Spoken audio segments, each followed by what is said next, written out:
particularly when I was younger, a lot when I was in my 20s, etc.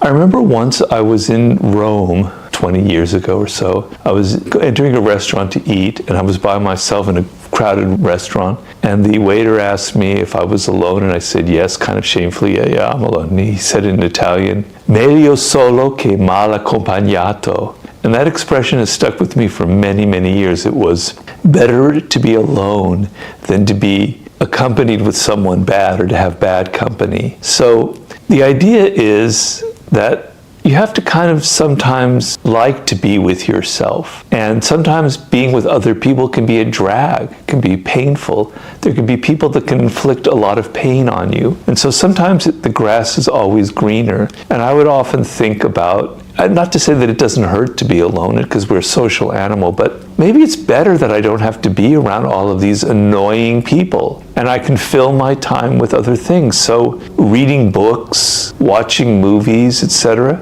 I'm not alone because I'm with other people, I'm with other spirits. Of course, I'm not saying this is the perfect answer, but you have to be able to like to be alone is a very important skill in life, because you're inevitably going to be facing such moments. And so you have to be able to like your own thoughts, to be interested in your own ideas, to be reading books, to be doing things that excite you.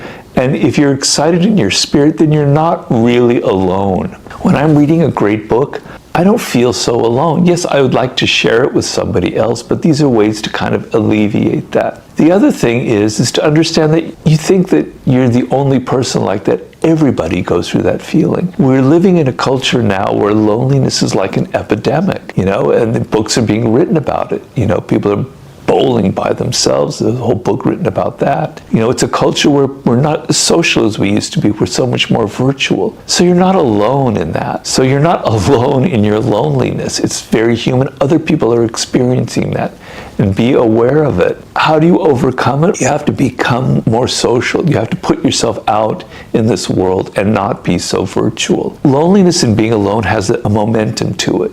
And I know it, I've experienced it myself. Because being a writer, you're alone. Believe me, I'm alone a lot. When you're alone a lot, you get more and more afraid, you get more and more timid. Encountering people becomes difficult, painful, it's like a skill that you lost. It's a feel that you've lost, and it's harder to get back. And you don't think of it that way. You think of, I don't want to go to that party. You've got to force yourself in the opposite direction. You've got to build that opposite momentum, because the more you're out in the world, the more that you're social, the more that you're meeting people, the more that you'll have chances for finding somebody that has similar interests to you. So if online you're able to find people with similar interests to you and share that, that's great. But find a way to make it not so virtual. Meet people. Go to these places where there are people who are like-minded to you. Force yourself to become more social so there'll be more opportunities to meet other people. But the most important thing of all is to be okay with being alone sometimes, with actually finding it, oddly enough, kind of pleasurable to not have all those annoying noises, those annoying people, all that narcissism out there, all that crap that we have to deal with. Yeah, I like being alone sometimes. I like just sitting in the bathtub and reading a book. I like just watching a movie, etc., by myself. If you can do that, if you can find pleasure in being alone, then loneliness loses a lot of its sting. And then the other thing is to force yourself to develop that social muscle that we all have. It's not a bad thing necessarily to be lonely. Part of the problem of loneliness is it's got this taboo against it, this bad name. Like, it's terrible to be lonely, terrible to be alone, right? And so you feel shamed for the fact that you're lonely. But actually, it's extremely important in life to be alone sometimes, and to be able to be on your own and to think about yourself and to kind of come to terms with who you are and to embrace what makes you different. And you can't do that if you feel ashamed about being lonely, or if you can't ever be alone. So knowing how to be alone is very important. It's what will make you successful. It will bring you skills. So don't think of it as something necessarily terribly negative in your life. But the other thing is, you have to force yourself. You force yourself to go to the gym to develop muscles and become stronger. You have to force yourself to interact with people and get out of your phone and have real experiences instead of virtual experiences. And if you do that 10 times a month, just like going to the gym 10 times a month, your social skills will get better and better. Your social muscle will get better and better, and you'll feel better about interacting with people. On that point, I remember I think it was law 18. I'm just having a look About isolation. Yeah. Do not build fortresses to protect yourself. Isolation is dangerous. Yeah. Solitude is not a defense because it cuts you off from valuable information, allies, and opportunities.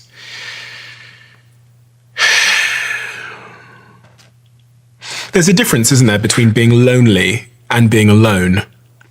Because being alone is one thing, but the state of loneliness feels like it's a slightly different proposition. Well, it's the difference between you feel very unhappy that you're not connecting to other people. We're a social animal, right? Mm-hmm. And you feel like people don't like you, they don't respect you, that you can't interact with them on a level that's meaningful. Whereas the feeling of being alone for me, wow, I don't have to be around ugly, idiotic people. I can just be by myself. I can read a good book. I don't have to interact with people whose ideas I don't like. I can just be myself and be as weird as I want. Wow, what a relief. I'm so happy being alone. Now, I'm not like that all the time. It would be terrible. But sometimes I do feel that way. And that's the difference. And that's a good thing. I remember once I was on an airplane and I saw a young woman who was by herself, and I could sense that it was driving her crazy, and she had to use her phone to never feel alone, right? Even in the middle when we're flying over the ocean, she had to somehow connect onto the internet and be sending emails and texts and anything. And I got this kind of desperation in her, this intuition, this feeling that being alone was just horrifying for her, and I think that's not a good thing. I think it's a terrible thing. So yes, isolation is bad. You need to be, you're a social animal. You're meant to be around other people. But if you can't be alone, you can't ever figure out what makes you different and what makes you unique. So you have to be able to play both sides of the game. To listen to that voice. Yeah. Inside, to turn inwards. It is hard to turn inwards when you never have moments of solitude, I guess. When you said you were suicidal in your earlier years. Yeah. What lifted you out of that state? Well, I had a girlfriend who was very understanding, who helped me a lot. So I wasn't completely alone. And then a little tiny voice inside of me was saying, you have interesting thoughts. You're a strange person, Robert. I've always been strange. I never was like other people, and even in high school, I was always something off about me, which could be made me lonely, which can make me be a problem. But I kept saying, there's something different and off about you, right? And you have skills as a writer. It's going to happen someday. Don't give up, don't give up, don't give up. Keep trying, right? And so finally, I'm 35, 36 years old. I was in Italy at the lowest point of my life. And then I met this man there who was a book packager, Joost Elfers, and he asked me if I had an idea for a book. And suddenly, I almost get emotional just thinking about it. Everything just shifted inside of me. It's like, yeah, I could write a nonfiction book. And I just improvised what would turn into the 48 Laws of Power. He got so excited. He said, I will pay you to write the I forget what the word is, to sell it, and then I'll pay you to live while you write it. And so suddenly it went from darkness to light because I had a purpose. And all of my misery, I could take all of the bad bosses I had, all of the horrible, psychotic bosses who were so stupid and so political and so manipulative. And I could go, wow, I've got all this material to write the 48 Laws of Power. All my worst experiences can go into this book. It all has purpose for it. I'm not saying that's going to happen to everybody, but I was literally at that moment before it happened, pretty much near rock bottom. And I asked my wife, what would have happened if this didn't turn out, would I have committed suicide? Would I if I'd gone the same path and gotten into done some hack job, I'd probably be incredibly overweight and alcoholic, and I might have already died of a heart attack. Or maybe I would have found my way to something else, but it was a really, really low point in my life. Purpose. Yeah. It's crazy how it can lift you out of darkness. It can turn the lights on. Yeah. It's just so unbelievably hard to find for so many people. I mean, you're not going to find it in your bedroom necessarily, sat there thinking. But you know, opportunities come. You just have to be ready for them. So I had this opportunity that came to me. And you might say, well, that's lucky. That's never going to happen to me. But it will happen to you. You're just not ready for it. You're just not recognizing it. Some person will cross your path that can lift you out of what you're doing, who could connect you. But you're not paying attention. You're not ready for it. You don't think you deserve it. So there is opportunity every day of the week. It's around you, is what I'm trying to say. There's so many studies, and there was one on TV by, I think it was Darren Brown, the illusionist, that show certain types of people are pessimistic towards opportunity. And when you do studies and there's one particular study where they have a newspaper and they give it to one group of people who I think are pessimists and one group of people that are optimists. And the researchers say, when you find the £100 voucher or $100 voucher, just come back to us. And what happens is they scroll through the newspaper and the pessimists never find it. But on the first page of the newspaper, it says, stop, go to the researchers now, you've won $100. The optimists find it. And Darren Brown did a similar thing, the illusionist, in the street, where he put, I think it was like a £50 or $100 note in the middle of the street as they were walking down the street. And the optimists find it, they see it. But the pessimists just walk right past it. Yeah. I think it was a winning scratch card potentially. And that really opened my mind to like my state, my mental state, my psychology is determining whether I see these opportunities or totally miss them. And then it's almost this downward spiral, because then I'll think, God, I'm such an unlucky person. Right. Without realizing that I'm playing a really important role in creating my own fortune or misfortune. Right. Yeah, I have a chapter in Laws of Human Nature about the nature of your attitude creates your circumstances, which is sort of the same thing you're saying.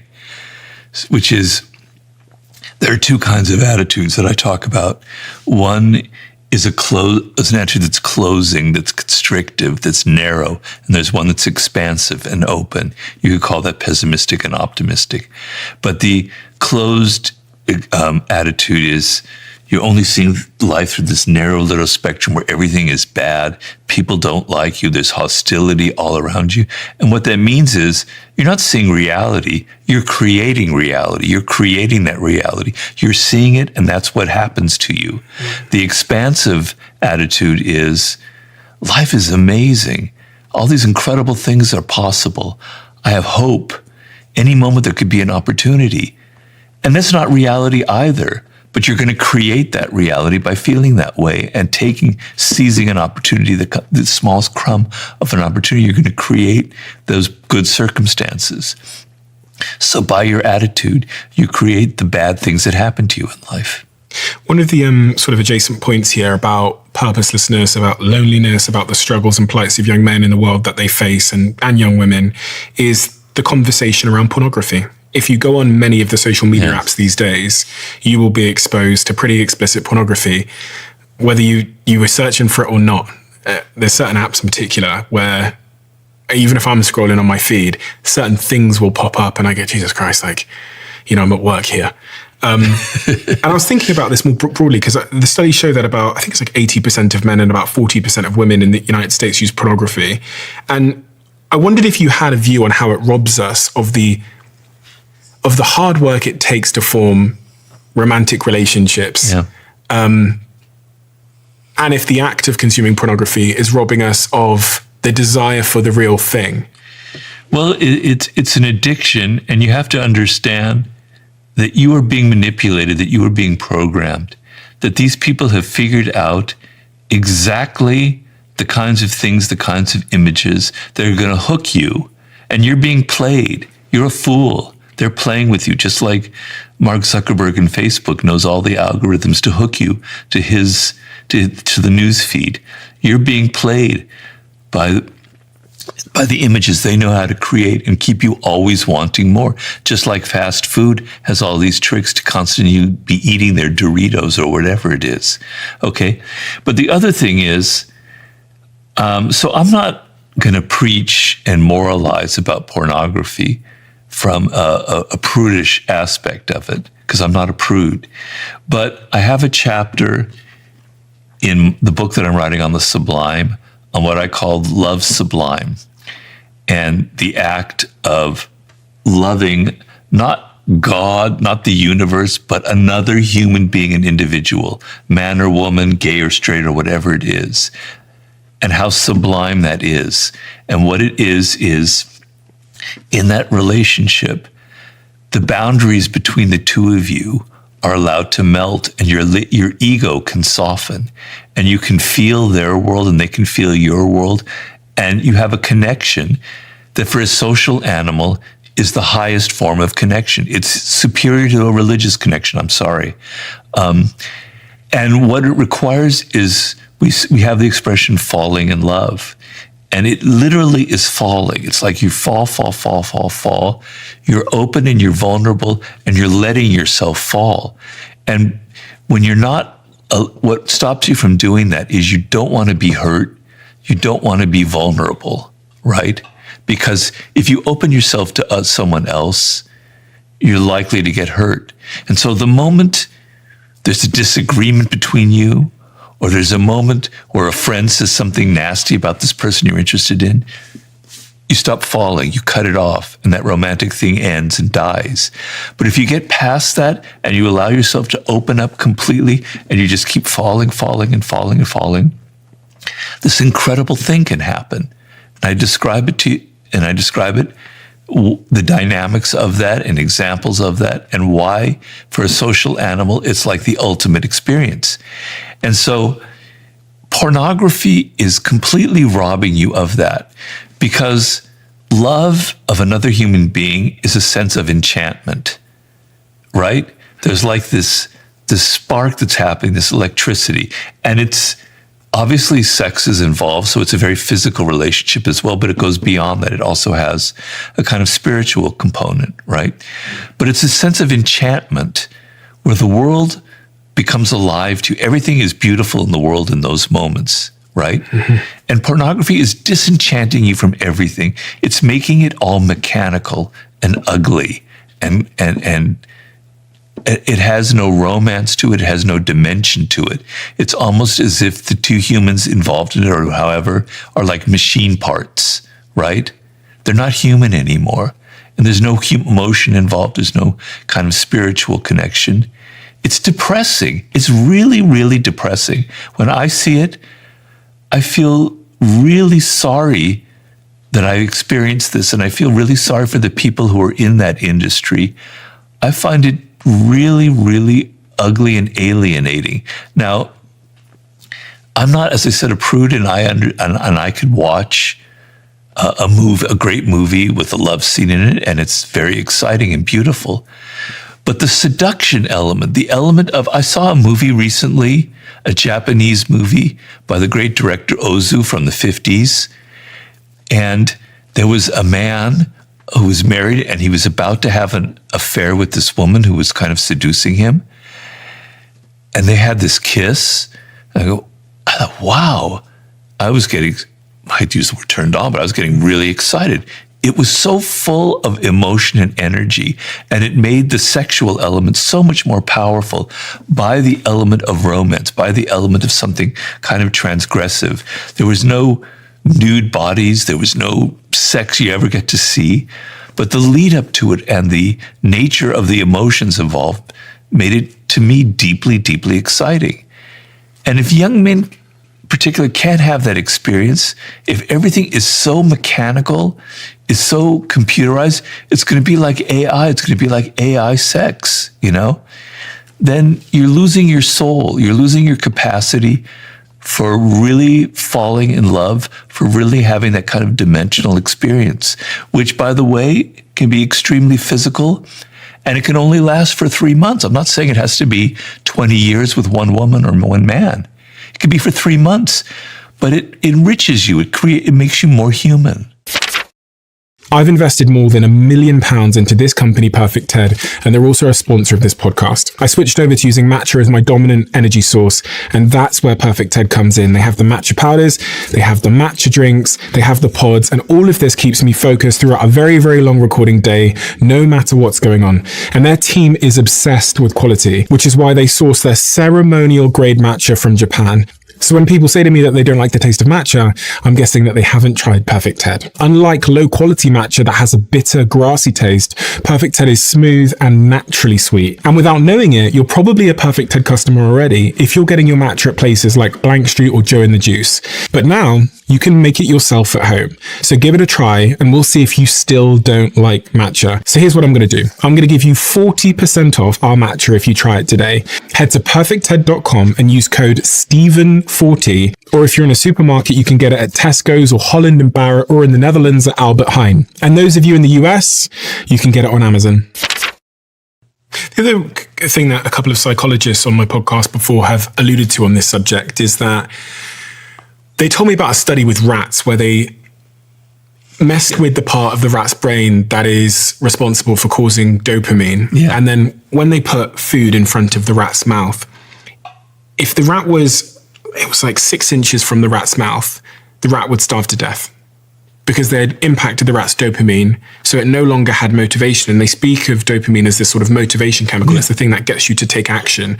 So if you're frying your dopamine receptors by doing these sort of high dopamine activities. Oh, right. I'm wondering if we're sort of breeding a culture of lower motivation individuals. And because of this thesis, I was kind of looking at some studies around this, and it does say that constant exposure to high dopamine activities can lead to dopamine desensitization or deregulation of dopamine receptors. And then this can lead to a significant reduction in your motivation. And there's multiple studies here that point in this direction. So I'm wondering how, when I look at some of the stats around purposeless and people having less partners and being more sexless, if there's a through line here that when you make dopamine easy through pornography, we're less likely to go in, get up out of our bedroom and take an action. Yeah, but it's not just pornography. There's too much of that in social media as well on other levels. So, you have to you have to understand what it means to be a human being, first of all. And we're physical animals. We can't be in our heads all the time. We think with our bodies, right? We think with the chemicals mixing in our bodies. We're very physical and we're social animals to the core. And that social animal, what makes us superior is that we connect. I can kind of look at you and I can maybe understand what you're feeling, what you're thinking, and we can have a discussion and our ideas can go back and forth and connect and go to higher levels of understanding or lower levels of disagreement. But that's what it means to be a human being. You're not this fucking AI machine. You're not a bot. You're not an algorithm. You're not a little piece of data that Mark Zuckerberg can mix with. You're a human being with a body, with physical problems, with hormones, with emotions that are coursing through you. And you have to become a physical creature, which means doing things in the world, taking action, working, building a business, doing things with your hands, exercise, meeting people, be inside of your bodies. And when you're in pornography, you're disembodied. You're not in your body. You might be wanking off, as far as I know, probably are, but you're not really inside of your body in any meaningful way. And so it's like my hope, if there's any hope, is that, and there's seeds of it in the world now, where young people are going to start getting disgusted with this because the human spirit is still very powerful. And it's still like, I don't want to be like this. It doesn't feel natural. It doesn't feel right. And at some point, my hope is in 20, 30 years, after I'm probably dead, there'll be a movement where people are going to be so against this that they're going to go in the opposite direction. They're going to be returning to what it means to be a human being. There'll be a rekindling of interest in our past, in the primitive past, in the pagan past, things I'm writing about in my book right now. And I see things like that sometimes, like in the New York Times, they had an article a few weeks ago about a group of young people in college who hate social media and absolutely refuse it and will not, it's like almost like a fraternity or a sorority. They will not allow anybody into their group who ever looks at their phone. And I go, yay, right on, brother. I could have, if I'm in college right now, I would join that. Not that I think everything is evil. I have my own phone, etc. But if I were young, that sense of this is a nasty world, I want to return to what it means to be a human being. I want to spark a movement, a revolution that goes back to that. I hope that that's going to happen. I hope that's in the cards. What is it about human nature that we just don't want to admit? Well, first of all, we don't want to admit where we came from, our primitive roots, that we are animals, that before we invented language, we were living like any other animal in the outdoors, right? And I remember one day I was in Sydney, Australia, about 10, 12 years ago, and they had this amazing zoo. I hate zoos because I'm an animal lover and I think zoos are like prisons. But I wanted to see the strange exotic animals there. And they had this amazing chimpanzee compound, right? Where the chimpanzees could kind of roam around freely. And I was fascinated, and I sat there for like 2 hours because it was like watching an office in Manhattan or something, where there was the alpha male and all the other males were kind of following behind him, like the CEO of a company. And I was looking at around and I noticed all the people were like giggling and they were so embarrassed and they couldn't, they were laughing. That was their reaction. Because it made them so uncomfortable to see this animal that's so much like a human being, but is also still an animal. They were just so uncomfortable by it. It made me realize that we're very, very uncomfortable with that aspect of ourselves, right? The part that we can't really control so much, that isn't logical, that isn't rational, that isn't clean, doesn't, all these civilized things. So we're in deep denial of our animal roots, but we're also in denial of our own nature. So we want to imagine ourselves to be these kind of saintly, moral, rational creatures, always thinking about what's good for other people, and it's just a fairy tale. That's not the world as it is. It's the world more like I described in the 48 Laws of Power, where people are manipulative, where people are playing games. Not everyone, but everyone has a manipulative side. Everyone has a dark side. We actually are deeply irrational creatures. We don't want to admit it. We don't want to admit the parts of ourself that reflect this kind of animal nature, our irrationality, our aggression, the envy that we feel towards other people. It's always other people who are like that. So I give the example of narcissism, and I try to make the point in the book. In narcissism, I make the point that everybody's self-absorbed. When you're reading a book and you see your birthday happens to be there, it's just a fact. You're like, whoa, that's my birthday, because it's you, your astrological sign. That's me. We all are interested in ourselves. We're all self-absorbed, right? And when somebody suddenly talks about us, our ears prick up. I'm not moralizing it. It's just the truth. It's me. It's everyone. We don't want to admit it. It's always somebody else. It's always Donald Trump who's a narcissist. It's always Elon Musk who's a narcissist. Everybody has narcissistic tendencies. That's human nature, and we want to deny it. And should we be aspiring to not be narcissists? Or does one just accept their narcissistic tendencies and lean into it? Because much of what I read in the book about power is how narcissism seems to get you ahead to some degree. That's debatable. But I mean, look at some of the people that, we've been talking about that have reached the very top of the professional pyramid in life, the presidents and such. They've got narcissistic traits. And it seems Sure. And some of them are kind of what I call deep narcissists who are very problematic. And some of them are healthy narcissists. So a lot of artists are what I would call a healthy narcissist. So a lot of our artists aren't necessarily the best people, right? They're not often, you wouldn't maybe want to be their friend. They're maybe not the most faithful person as far as a partner is concerned. But they put all of that narcissistic energy into their work, and they create beautiful things that contribute to humanity. Steve Jobs was not a very nice person, right? He was very aggressive, he was very assertive, and he was a control freak.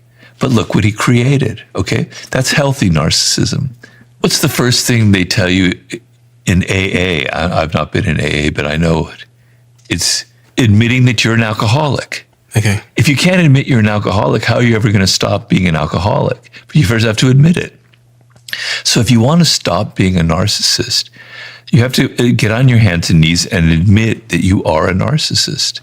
Because if you deny it and you say everybody else is, if you can't look inward, how can you ever change that? And even the most saintly person on this planet, the Mahatma Gandhis, the Martin Luther Kings, they had definite, strong narcissistic tendencies. There are no saints in this world. Everybody have these tendencies. So get off your high horse, look inward, and see those traits that are narcissistic within you. What if I'm dealing with a narcissist? Well, who isn't? In this world today, you're always dealing with a narcissist. What do I do about that? Because I was thinking about some of the laws in your book where you say things like, don't outshine the master. Yeah. If I'm dealing with a narcissist, should I hide my strengths and my weaknesses in order to sort of pander to them and not outshine them? Yes, but as part of law number one is, this is the great thing about being a human being. You can do two things at once. You can be consciously playing the game of, I'm not going to outshine him because he or she's going to fire me because I'm going to make them feel insecure. But at the same time, in my head, I'm going, that person isn't better than me. They don't deserve their position. They're actually kind of incompetent and stupid. And someday, by being loyal and learning from them, I'm going to rise up, and I'm being smart because I'm a social animal. And then at that point, I can just say, get away from me. I don't need you anymore. I'm better than you. You can outshine them, but you play the game. But the worst thing is if you internalize it and go, I actually am inferior. I'm not going to outshine because I'm not a good person. I don't deserve it. And then you've internalized this sense of inferiority, and it's going to haunt you the rest of your life. So you can play both sides of the game at the same time. You talk about acting in life to get ahead. Do we have to be actors, in your view? Well, this is where I start getting a little bit cranky, Stephen, because everybody's an actor, right? Nobody admits it, though. When you're 3 years old, you're already acting, right? You're crying because you're trying to get your parents' attention.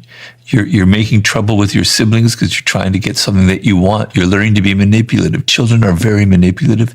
Children are consummate actors.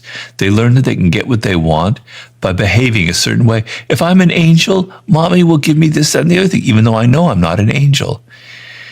We are a social animal, and we have words, and we have language. And with words and language, we can say one thing and be another. We can lie, we can deceive. We can tell people, I loved your screenplay. You were fantastic in the movie. Man, you're looking so great today. We don't mean any of it. But we can do that because we have words, and we can lie about that. We are all actors. If everyone went around saying exactly what they felt about the other person, no one would ever get along. We would have killed ourselves off by now.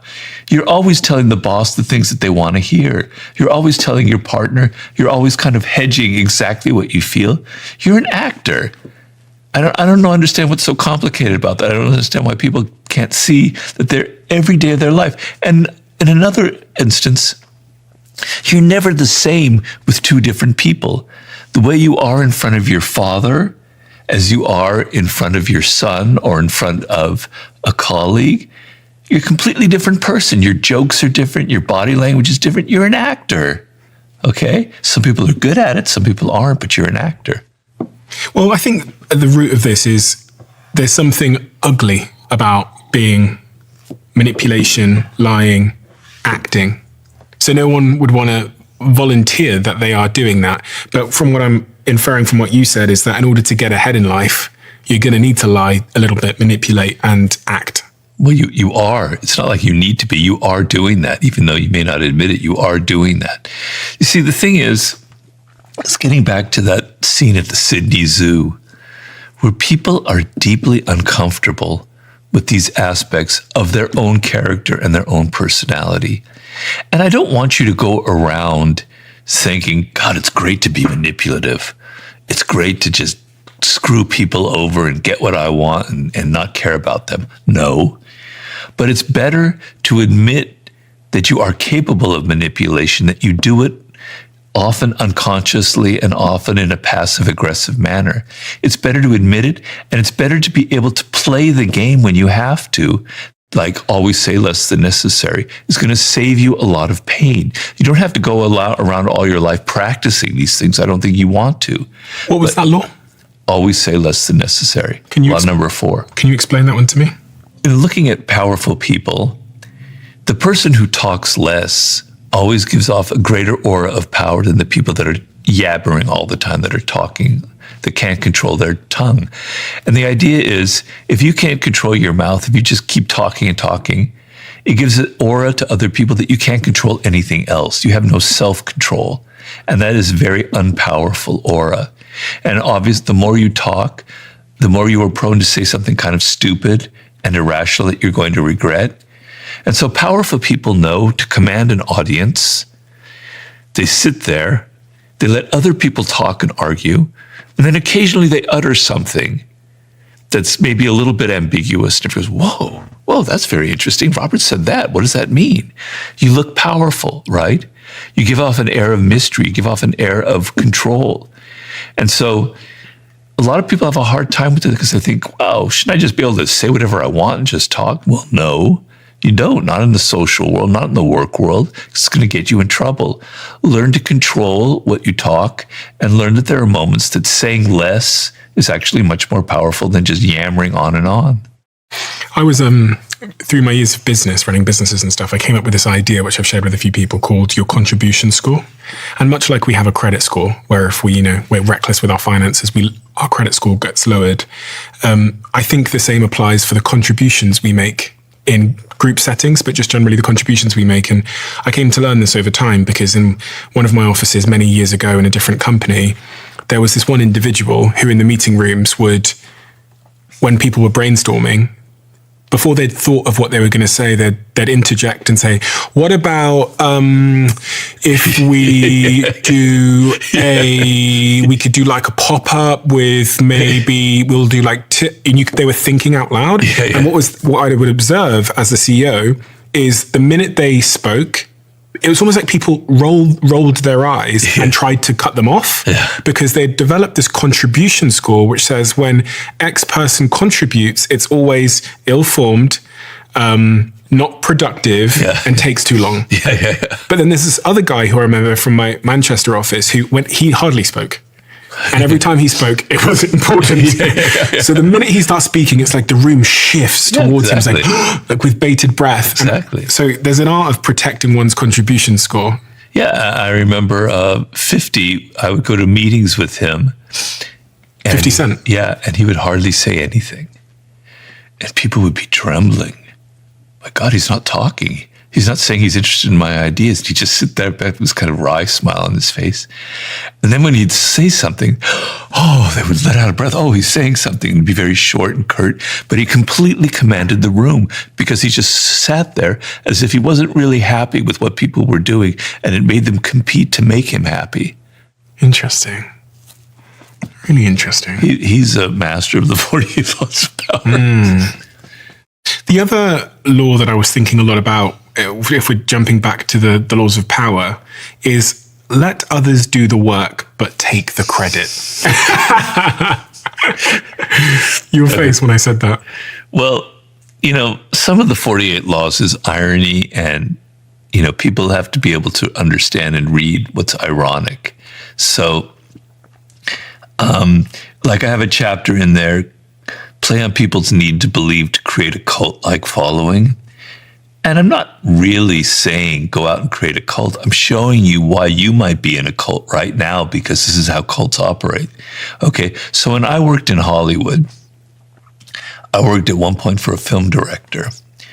And we had this process where we would sit in a room and we would talk about the story, and we would discuss the dialogue stuff, and I would give all of this dialogue and ideas in there, and I'd be writing it down. And I'm not saying half the screenplay, but at least a third or a fourth were like my ideas, my contribution, my dialogue. I never got a single credit for any of it. It was always his name that was on there. People go, wow, bro, Sam, that was so funny. That was really brilliant. I love that line. It's my line. Okay. So I learned this is the law of the jungle. When you're working, particularly in entertainment and media, people take your work and they put their name on it. So like when you're watching a television show with some news broadcast or whatever, or an interviewer, their jokes aren't their own. They didn't write those jokes. They have a team of people writing it.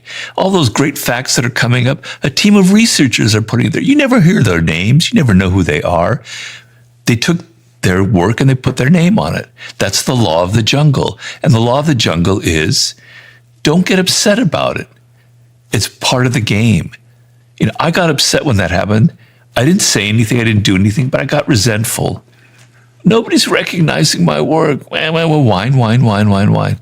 The adult, if I had been smarter, was, that's just how it is, Robert. Just calm down. At some point, people will see your screenplays or your books or whatever, and you'll be fine.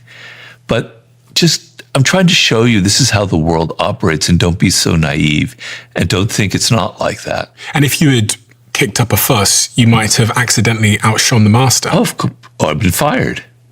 It's interesting because there is an element of this where like trying to take the credit can really also lead you to being fired, because I remember back in a previous company that I'd started, had a big team, about 200 people in Manchester. And there was this one kid in his early 20s who would always sulk if in our like public company channel, someone just innocently forgot to include his name in credit when credit was being handed out. And it would happen maybe once every 6 months. You just like forgot that he had contributed to the project. And that happens in all businesses. People don't tag you sometimes. And I remember hearing that he was outside on the steps bitching.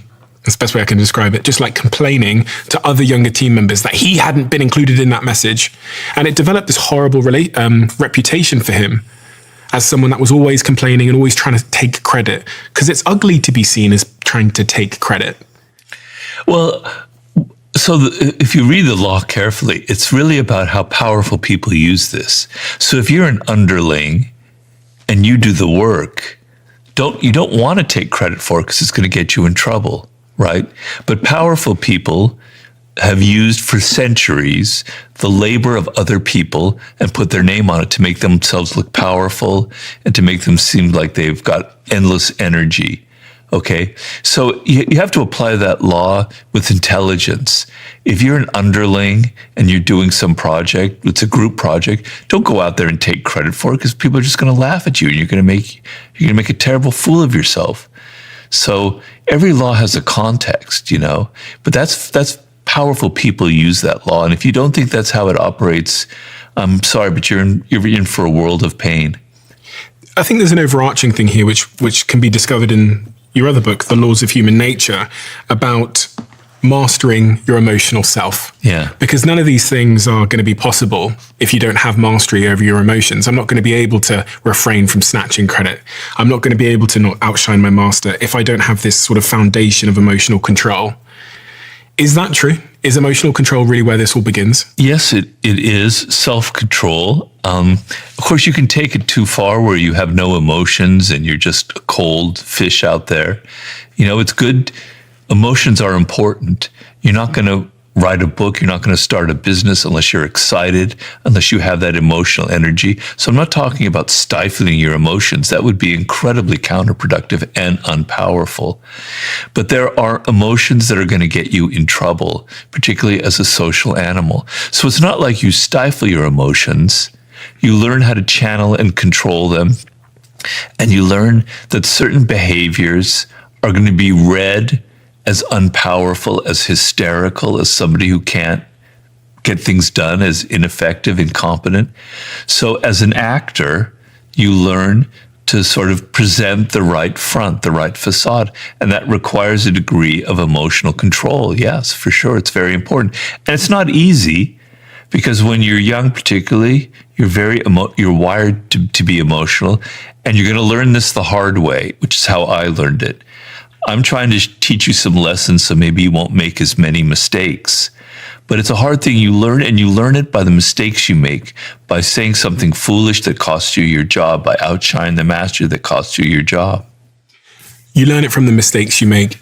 Is there any practices that you know of that would enable me to increase my self-awareness? Because, we're all going through experiences in life, but it seems that some people are learning from those experiences and becoming more wise and more effective, and then other people are kind of repeating the cycle over and over again. And I think I ask this in particular because you're a writer. So you spend a ton of time thinking about what's happened to you, your jobs, experiences, your feelings. If you do a foolish mistake, there are two ways to go.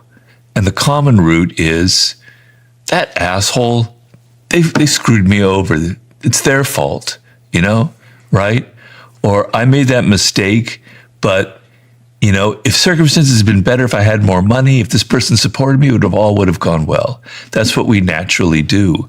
And that's the kind of person that never learns from life. So your first instinct must always be, and not your first instinct, I correct myself, your second instinct, because your first instinct is always going to be that. There's a great book, I can't remember what the writer's name was, Mistakes Were Made, But Not By Me.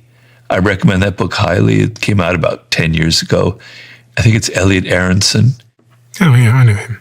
Very good book.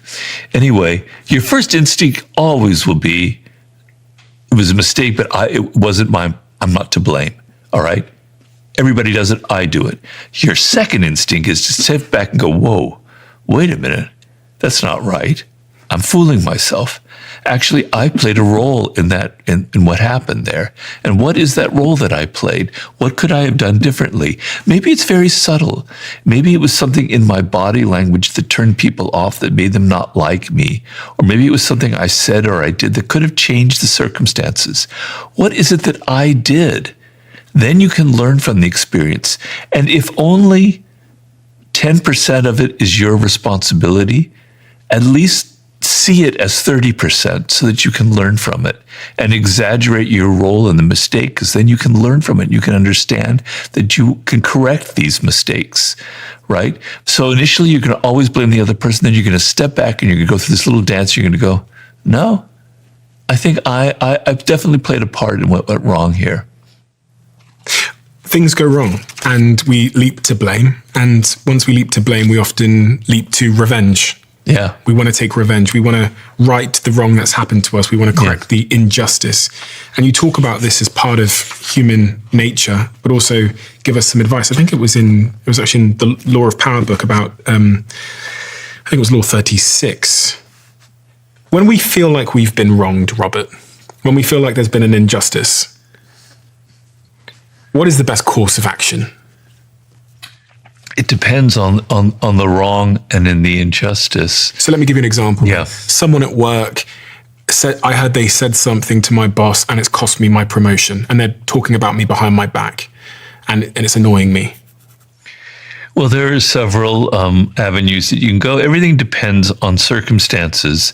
So if you're going to be a strategist in life, which is what I recommend, you have to look at the particular parameters and not just go, there's one answer. There's several possibilities here. So number one, maybe you're in an awful job with awful office politics. I have a thing that I get talked about in one of my recent talks, of you can scale a culture of a group on a scale of 0 to 100. 100 is what I call a reality group, where people are only interested in getting the job done and everything is on results. 0 is where everything is political and everything is personal and everything is about who knows who and how you brown nose your way with the boss, okay? So if you're at a company that's at that 20% level, then get your ass out of there. Okay, you have a colleague like that, but there are probably other colleagues like that. And that person is probably always causing problems. Do you need to be at this job? is the main thing you have to first ask yourself. And if you do need it, you need the job, and it's only this one person, then you have to go through a few steps. Number one, is it worth taking personally? What if I, not take the high road because I hate that phrase, but what if I say, it's not really worth it for me to get upset. It's better off in the long run to just act like, it didn't happen, and to end up getting the promotion on my own in a different way and proving myself that success is the best revenge, and how can I get there kind of thing. Ignoring him or her and what they did and only focusing on what you can do to get back, to get the promotion that you deserve. The third possibility is sticking it to this other person, which is always something that I think is something you might have to consider doing, right? Which is playing the game back at them. So when you're dealing with people who are unethical, like a Putin kind of type, where they're willing to do anything to get power and you're not, it's asymmetrical warfare. They have more options than you do, okay? This person that did that to you, they're going to do anything for power, and it puts you at a constant disadvantage. What do? You have to do what they have in warfare called a deterrent strategy. You have to show this person that you're not somebody you can mess with, that you're going to do something to hurt them, but it's controlled and it's a one-time thing. You're going to damage their reputation. You're going to spread some nasty rumor about them. But you don't have to feel like you're lowering yourself. It's just, I'm doing it one time to show them that from now on, you better not mess with me because damn it, I've got a gun in my back pocket and I can use it. You can't just roll over because they're going to keep doing it to you time and again. So you've got three options and you've got to choose what's the best one. If you hate your job and you can't get around this person, quit. If you don't feel comfortable going the low road, and if you think it's a better strategy in the long term for you and your soul and your safety to simply focus on your job and get revenge that way, that's probably the best solution of all. But sometimes you need to have a shot across their bow to say, look, you can't attack me because if you do, there are going to be consequences to pay. Because these types of people, they prey on those who seem weakest, right? Predators love prey. Yeah, but if you do the option number two and you show that that they didn't affect you and you kind of act like it didn't matter sort of thing, but you still work hard and you're still doing your job, they're going to wonder like, that's pretty impressive. That's interesting. This person has self-control. And they're maybe going to be afraid of you in that sense by the composure that you show them. So everything depends on who you are, your nature, and the nature of this Machiavellian character that you're facing, But be alive to the moment and the circumstances and play for the long game. So sometimes the long game means showing that you can mean action because then they're going to leave you alone for the next couple of years. When we zoom out on what's going on in the world, a lot has changed. A lot has changed. One of the things that's changed is our society, as I think I've heard you say, is less united by some of these great myths of religion and, I've heard you talk about democracy and all these kinds of things. And as a result, people no longer believe in the same ideas because every form of authority is now under question. And you're someone who studies history. You're someone that understands the cycles of history. What cycle of history are we in at this moment in time? And how does one navigate it? Well, you have to take a big picture, especially if you're someone like me who studies history a lot. So there are always these moments in history of cycles of chaos and it could be caused in the past by a plague, by some terrible war that goes on, like the 100 Years' War in Europe, where people feel genuinely powerless and helpless, and there's a crisis of meaning in the world. And I could point to specific moments in the ancient world, in Asia, in Europe, but it goes on and on. It's a cycle that happens. And when people feel powerless and helpless, and there's all this chaos going around them, then they tend to be attracted to authoritarian figures, to easy solutions. They get much more irrational. They're much more likely to fall for cults and for belief systems that offer simple solutions and easy one-sentence answers, like "Make America Great Again" kind of thing, you know? Wow, that's simple, it's easy. Yeah, we'll vote for that, right? So in moments of chaos and helplessness, people are going to grab for something that anchors them, that gives them a sense of meaning, right? But it's often something very, very dangerous. So we're in a moment like that right now, I think, around the world. It's not just the United States. Believe it or not, things can happen under the skin and are subtle, like climate change. There are a lot of people who don't believe in climate change, but it's affecting everyone. It's making everyone a bit neurotic, the sense that we can't control our climate, right? That these disasters are going to keep happening and happening. That's a major sense of helplessness.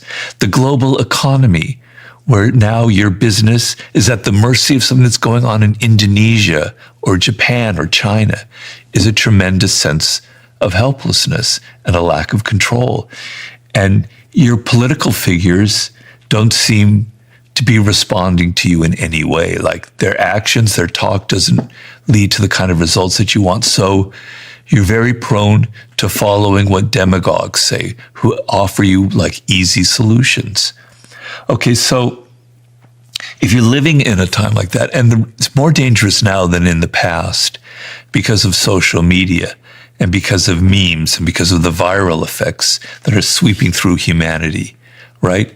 They didn't have that during the bubonic plague, during the 100 Years' War, during the French and Industrial Revolution, which was another period of incredible dramatic change in Europe at the turn of the 19th century, right? So they didn't have that, which adds to the brew and makes it much more dangerous. So having a longer view is to say, well, you know, this is a moment of chaos, and I'm going to be in control of what I think and what I believe. So I'm going to have a degree of distrust of what people are telling me. I'm not going to get so emotional when people start saying, this is what's evil, this is what's wrong with the world.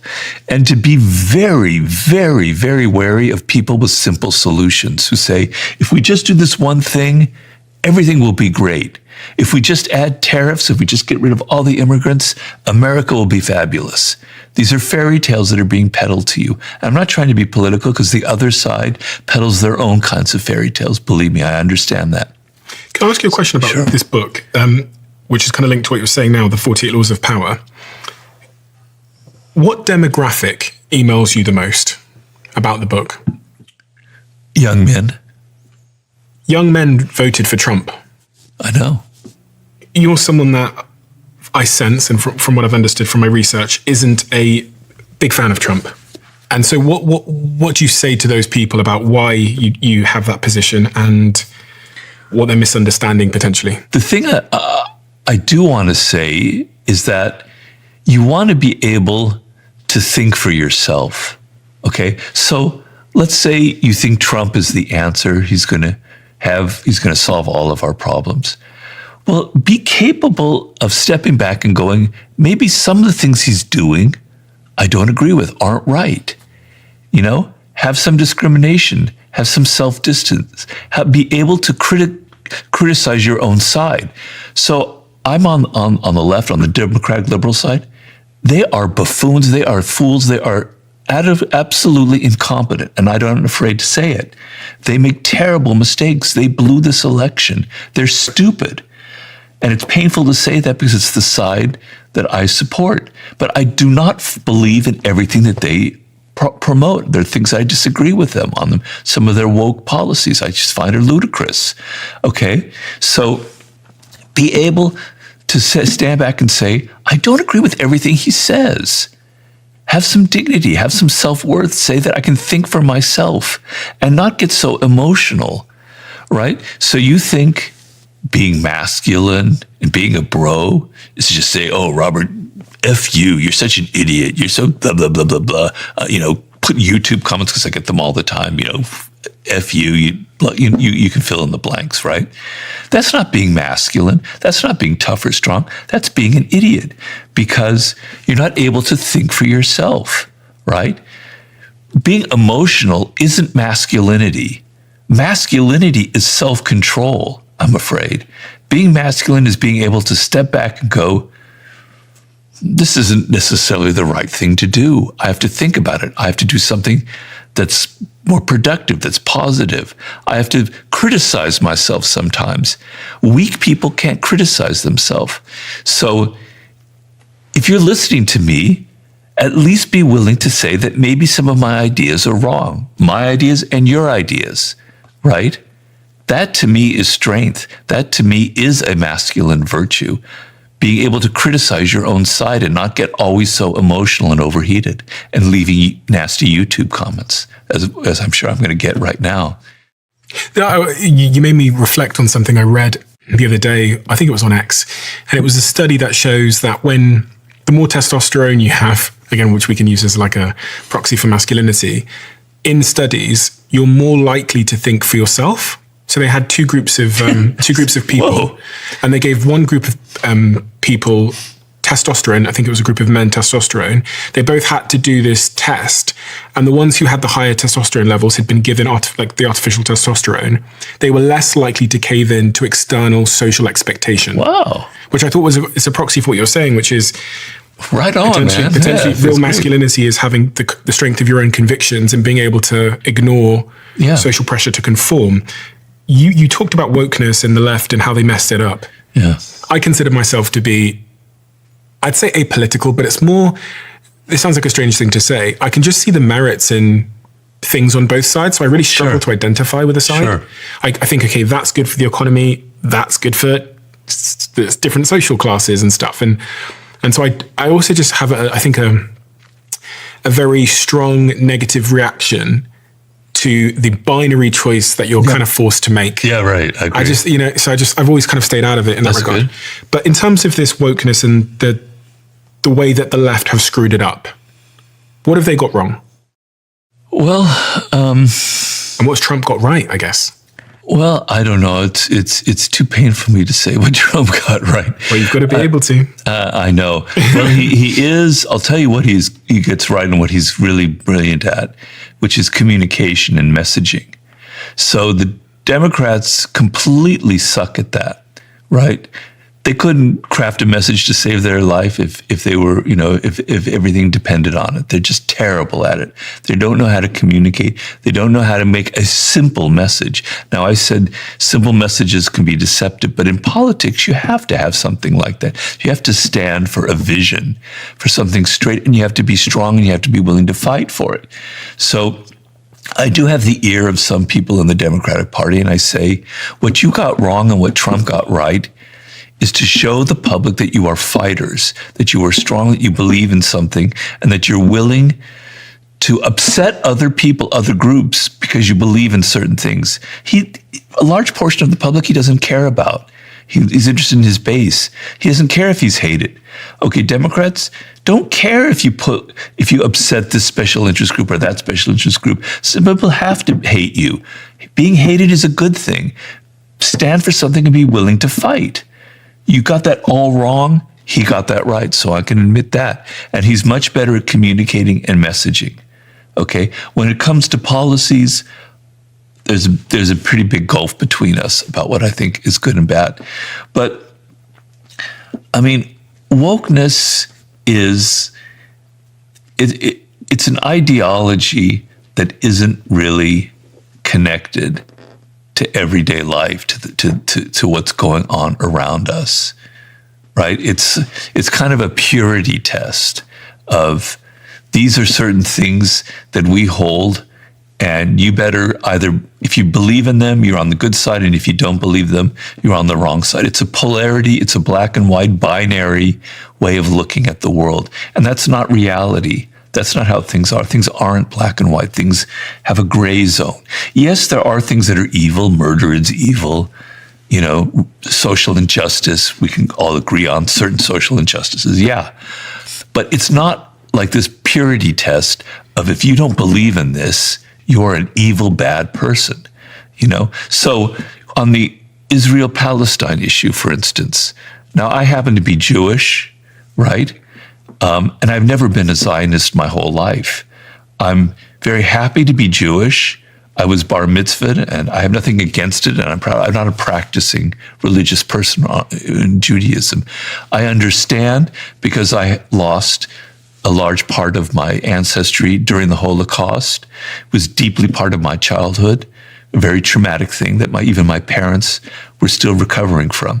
So when it comes to Israel-Palestine, I'm very conflicted because I've